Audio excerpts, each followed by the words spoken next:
पश्चिम बंगाल में 15 साल बाद सत्ता बदल गई है। राज्य की सत्ता पर ममता बनर्जी के नेतृत्व वाली तृणमूल कांग्रेस की विदाई हो चुकी है और अब कमल खिल गया है।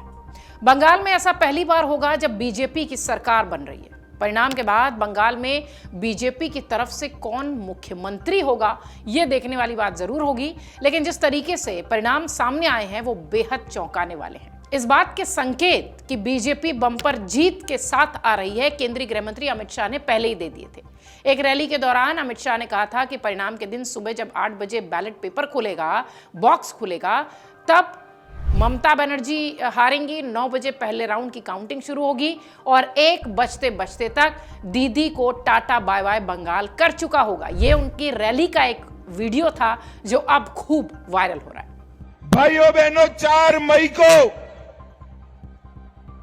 सुबह काउंटिंग चालू होगी।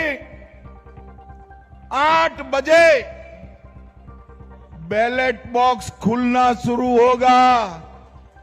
9 बजे पहला राउंड, 10 बजे दूसरा राउंड, 1 बजे काउंटिंग समाप्त और बीबी दीदी टाटा गुड बाय।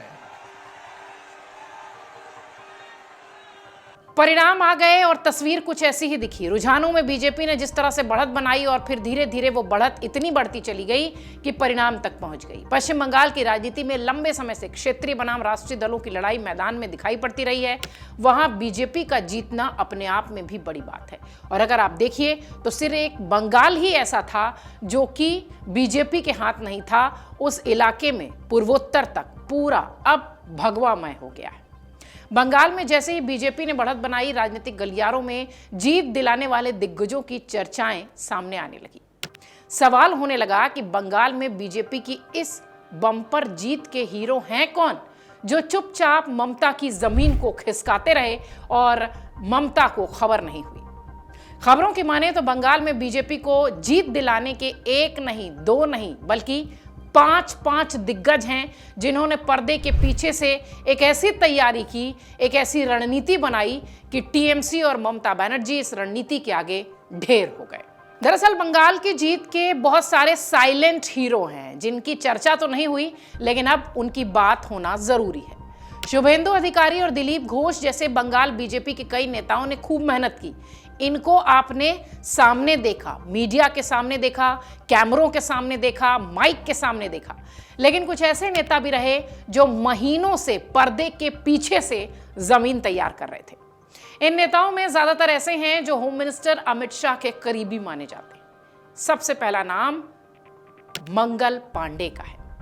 राज्य के प्रभारी हैं, बीजेपी को कई राज्यों में चुनावी जीत का स्वाद चखा चुके हैं। भूपेंद्र यादव भी इसमें बड़ा नाम माने जा सकते हैं। चुनाव प्रभारी वो भी थे। इसके अलावा संगठन महामंत्री के नाते सुनील बंसल को भी इसका श्रेय जाता है। बीते कई महीनों से उनका लंबा वक्त वहीं बीत रहा था। केंद्रीय मंत्री भूपेंद्र यादव को चुनावी मामलों का एक्सपर्ट माना जाता है। अमित शाह के करीबी माने जाते हैं। वो लगातार बंगाल में कैंप कर रहे थे, लोगों से जुड़ रहे थे। सह प्रभारी बिप्लब कुमार देव का योगदान भी इसमें अहम है। जैसा कि हमने कहा कि यह संख्या सिर्फ 1-2 तक सीमित नहीं है, ये 5 की बड़ी संख्या है। ये 5 का पंच बंगाल में ममता बनर्जी पर भारी पड़ा है। काफी समय से बंगाल में ये भी एक्टिव थे। इन सभी नेताओं को बंगाल चुनाव में कमान मिली थी और सभी सीधे रिपोर्ट कर रहे थे केंद्रीय गृह मंत्री अमित शाह को। ऐसे में ये जीत बीजेपी के इन योद्धाओं के नाम भी है जो कि पर्दे के पीछे से काम कर रहे थे। माना यह भी गया कि बंगाल की जीत से एक बार फिर से अमित शाह का कद बढ़ा है। हालांकि बीजेपी में उनके कद को बढ़ाने जैसी कोई बात नहीं है, वो खुद ही बड़े कद के नेता हैं। लेकिन एक बार फिर इस तरह की जब जीत होती है तो इसका श्रेय आपकी जो मेहनत वाली बुक है उसमें जाता है।